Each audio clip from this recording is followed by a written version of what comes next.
Hey guys, Sean Hammond with PremierGuitar.com. We are at SNAMM in Nashville. It's 2016. We got Jeff Bober from East Amplification. What's up, guys? AKA Ask Amp Man. He's been writing for us forever. Jeff, how you doing? I'm doing great, man. I'm doing great because it's the last day, but it's been a really busy show. That's good. Good for you, I'm sure. Good for us, good for gear fans, and it's awesome that it's the last day and it's before the show actually opens. You can actually hear yourself in here. Notice the quiet. No blaring in the background. That doesn't usually happen, you know. I saw you guys doing some early videos, but most of them I have to assume are just a cacophonous mess, you know, kind of. So I'm glad you're able to do this early, man. I really appreciate it. Yeah, you're welcome. I mean, the mics we have on the cabs provide some separation, but it's just nice for our own ears. So you've got Damon here playing a whole new series of amps that you've brought out, the Duality. It's a Duality series. Yeah, we kind of teased this at Winter NAMM. We had one of the amps in a booth, and it was 90% there, but I took it back, and I've over the past few months been doing some refinements to the amp, and finally I went, okay, this is ready. Let's get the full series out in Summer NAMM. So the feature set is identical on all the amps, but the Duality is going to be offered in a 20, 30, 40, and 50 watt version. The 20 and 30 watt are 2 and 4 EL84s, respectively. The 40 watt is a very cool 4 6V6s, which is what we're hearing right now, and the 50 watt is a pair of KT66s. Nice. Have you done either of those tube types before? 6V6s or KT66s? Yeah, actually, in the last company I was associated with, the 45 model we did had 66s, and then later we came out with a V series, a 20 watt and the 40 watt, and it was 2 6Vs and 4 6Vs. The 4 6Vs, not a lot of people are doing, and it's just an awesome tube to work with in a 40 watt configuration. So it's been a long time since you offered that. Absolutely.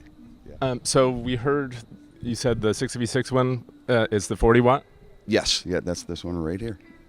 You want to run through the features real quick because there's like 3 different voicing modes, is that right? True. It's the most versatile amp I've ever done, really. And we can take a look over here. We have the one thing that the last amps didn't do very well, or at least for country guys, is the ability to get a really clean sound while you're also dialing in a really overdriven sound. There was too much in the way of compromise in the control set. So we've taken care of that. I've addressed that. The clean channel now has a gain, a volume, and a master, completely independent of the drive channel, which now has a drive, a volume, and a master. Shared tone stack, global presence.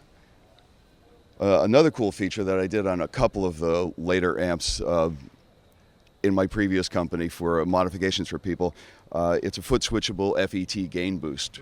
So it just pops the front end. If you're clean, it gives you a little more girth and a bit of gain depending on where you set it, or a lot of gain. If you're in the drive mode, it gives you a little more volume, a little more pop, and again more gain there. So it's almost like there's 4 levels of gain accessible, foot switchable in the amp. And the name of the circuit actually has a little Easter egg for Star Wars fans, right? It really does. The drive is called Bober Drive, and the FET boost is called Bober Fett. So I had to do it. And then the very cool voicing feature on here is a switch I call Abe, and it's American, British, or East tone flavor. So you got a gig where you might want your typical F amp. For one evening, you flick it to the A setting. Next gig, you got you want kind of a British type of amp. You go into the B setting, and then East, of course, is the kind of the sound that I developed with the first series, the Venue series of amps, where it's more American than British, but it has an increased lower mid content, and it just makes things a little more creamy, kind of leaning a little more towards the D style of amp. So this is truly the most versatile thing I've ever done.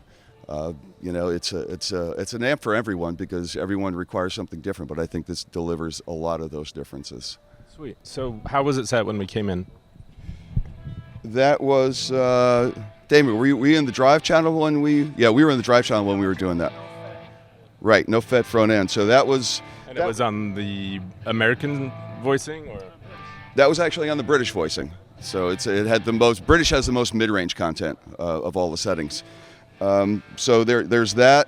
You can add the FET gain boost to that, or you can add it to the clean. And I think what we'll do now, we'll run clean and then pop a little more teeth into it with the FET boost, and then we'll go over into the drive channel. This is all set on the British mode, and we don't have time to, it would take another half an hour to run through everything, but we'll just do that and just know that there's much more versatility in the amp than what we can show you right here, right now. Okay. So let's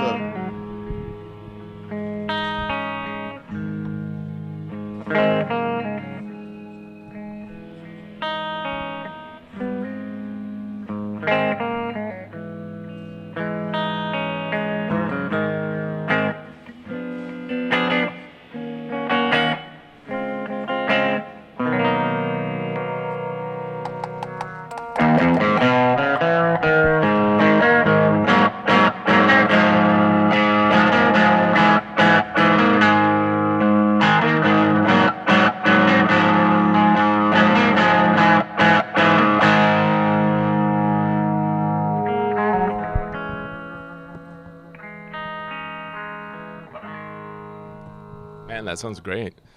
Sure, we can't hear, let's just quickly go through American and East real fast. I mean, Okay. I know we can't do every knob, permutation and all that, but might as well. Sure.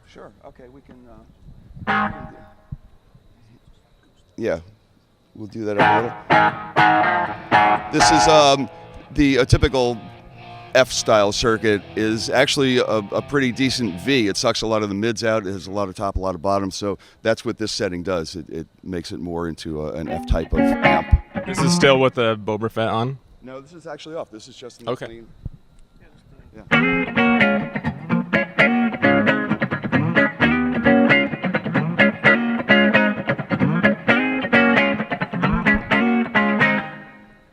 And then we pop the Bovert Fett into there.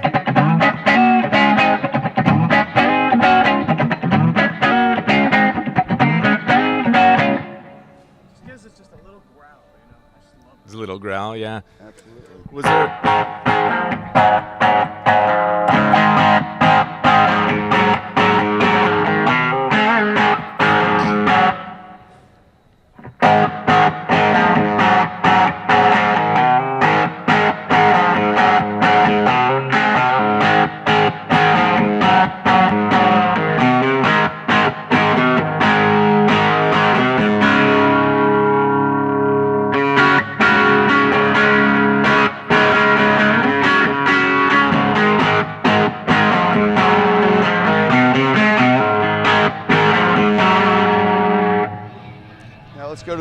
Let's go to the. That's all just a clean. Right. Let's go. So to the that's Bovert clean vibe in without- the East mode. Yes.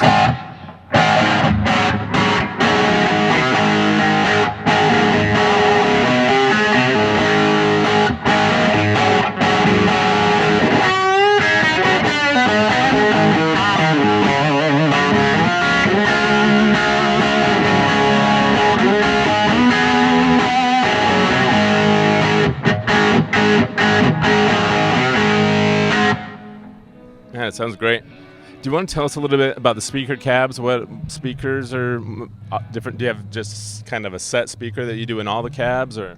Yeah, we do really. This is a 210 cab, and it has my East reference 10s in there. We do 10s and 12s. I have an East reference 10 and an East reference 12. And I developed these speakers with the first line of amps that I did, the Venue series, because I started East, being kind of like one of the early guys in the low wattage thing when we started the other company. I started East with a 2-watt amp, a full-featured 2-watt amp. And I wanted a speaker that really didn't color that too much. I didn't want an American-sounding speaker. I didn't want a British-sounding speaker. So I worked with the guys over at Warehouse Guitar Speakers, and we came up with what I really wanted, which was a relatively flat speaker.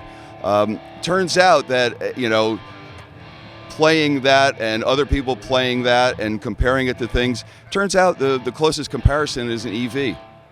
So yeah, it's a very flat speaker. It's not as big. It doesn't weigh as much, So they're still very light. The cabinets are all pine, chassis aluminum, as I've always used. But yeah, it turns out what I really wanted was an EV type speaker. So the Reference 10 and Reference 12s are very EV like. They're very flat palette, and it doesn't really color the amp. It lets the amp do everything it should, be able to do. Just like in the studio when you're listening to a mix and you want to compare it to something you don't want it to. You want it to sound exactly like it did in the recording room for your audience. Kind of similarly, you want this to work with all the different modes, not affect them in a way that the typical guitar speaker does.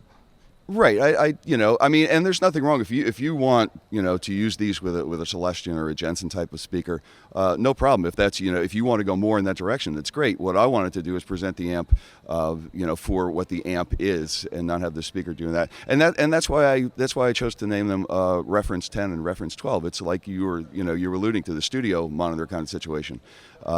You don't want coloring to come from there. You want it to reproduce what it's given. So that was the concept behind it. Yeah. Do you want to tell everyone how much, like the price ranges and where they can go to find out more online? Well, the Duality 20 head starts. The map is $19.99 on the Duality 20. And we will be updating the website as soon as I have time. Once I get back, it's been crazy to get all of these here in time. But www.eastamplification.com, or you can email me through that. I'd be happy to answer any questions, or get you on the list for the first builds. Cool. So they start at $19.99, go up from there, and are they going to be buying directly from you, or will you have dealer lists at your site? No, we will have dealers. That's the reason we are doing NAMM right now and brought this full line out here. I developed this line so that we could actually get them into dealers. So we are setting up dealers at the show here, and as soon as we decide who is going to rep the line, we'll put the information up on the website, and you can deal with the dealers. Also, we have two great reps, John Richmond here in Nashville, and I have another guy from back in the old days, Brandon Marlin. So I want to give him a shout out. He's also going to be repping the product. So we should be available worldwide soon. Well, we'll start with nationwide first. I haven't worked on the world yet, so. Sweet. I gotta say the booth looks awesome too. Love the new logo, lit up and everything. So thanks for taking the time to show us the stuff. My pleasure. And good luck with the rest of the show. Thanks for joining us, guys. Thanks for playing Damon, by the way. Sean Hammond for PremierGuitar.com.